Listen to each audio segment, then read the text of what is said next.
just in time for the holiday season. Check this out.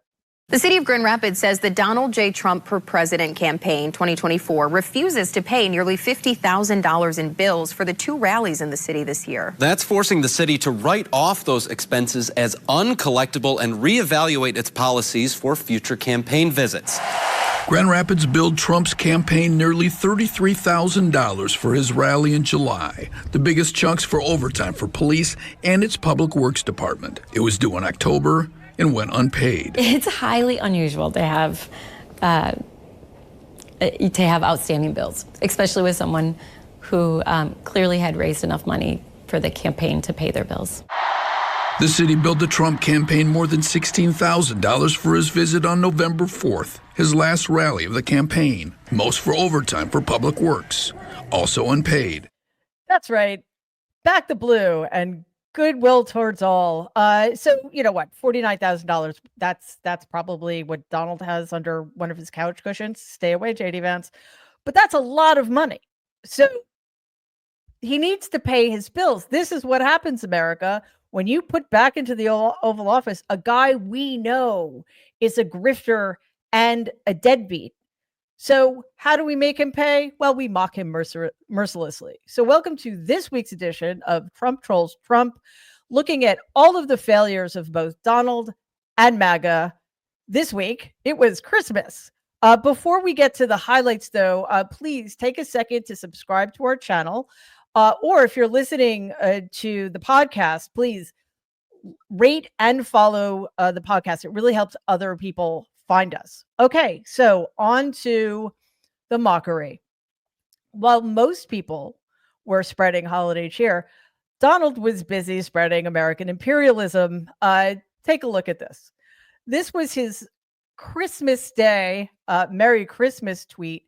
And it was his way of kicking off the holiday by somehow managing to give the Chinese military a backhanded compliment, threatening to take over the Panama Canal, suggesting once again that Canada become our 51st state, and making the case that the U.S. should buy Greenland for, quote, national security purposes, which is to say for the purpose of stripping it of its natural resources, which include rare earth minerals.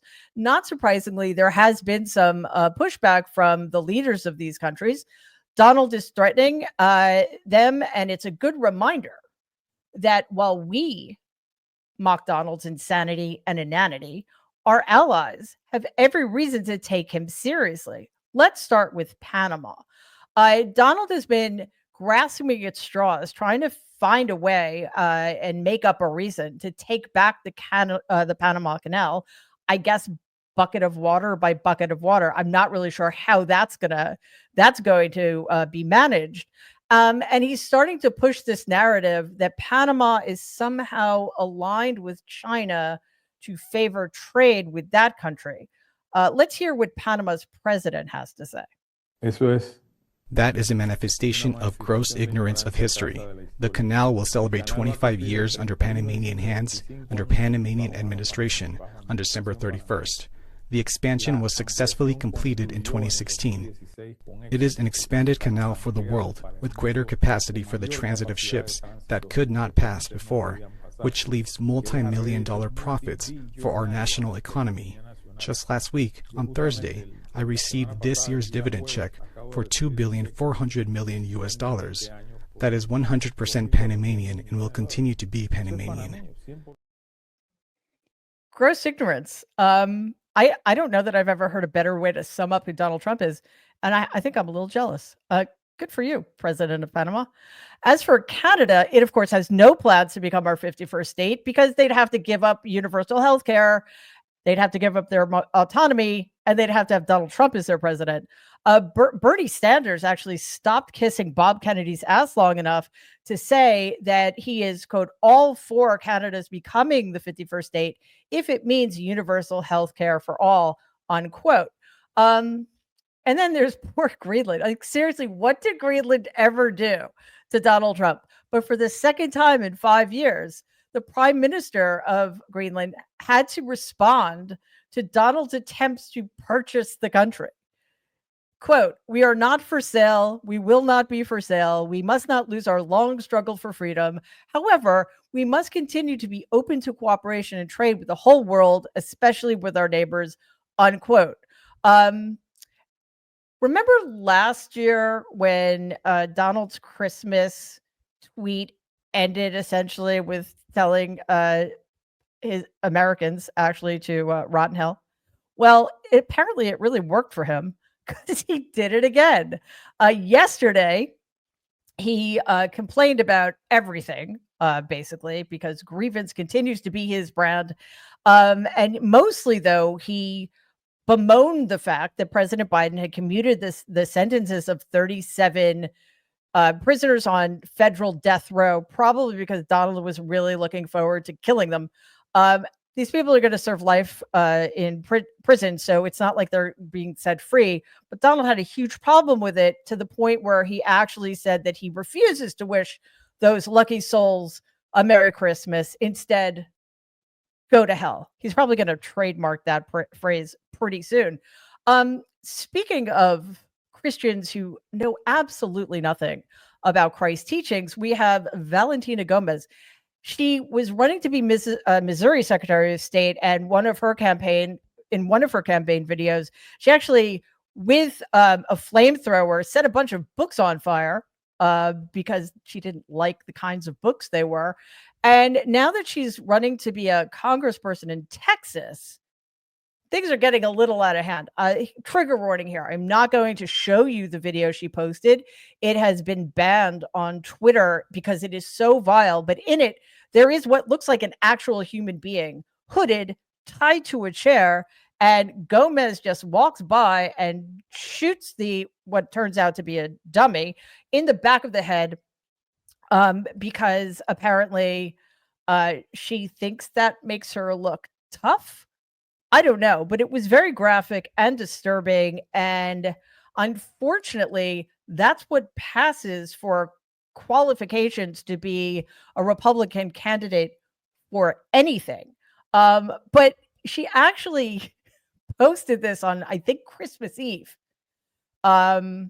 which tells you a little something about how misinformed, misguided, or I don't know, mendacious these people are about the religion they pretend to belong to.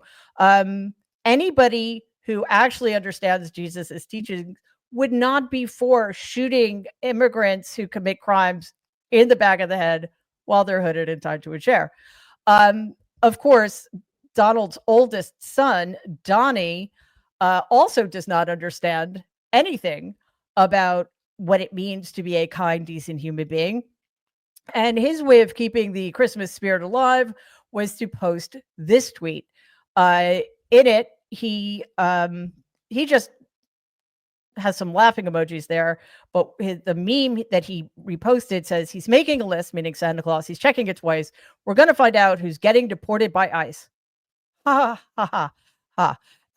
Anyway, remember when the religious right especially was up in arms because they accused liberals of taking Christ out of Christmas?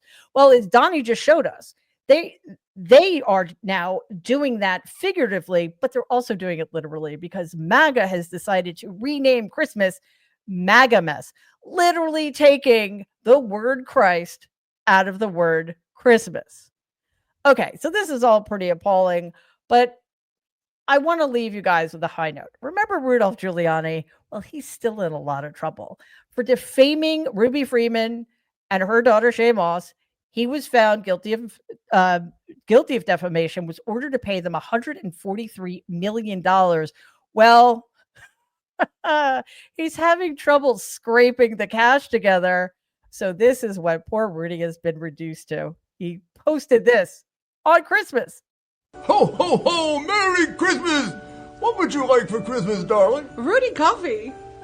Not diamonds, not a necklace? No, Give just her all Rudy the coffee coffee she wants! Give her all the coffee she wants! Ho, ho, ho!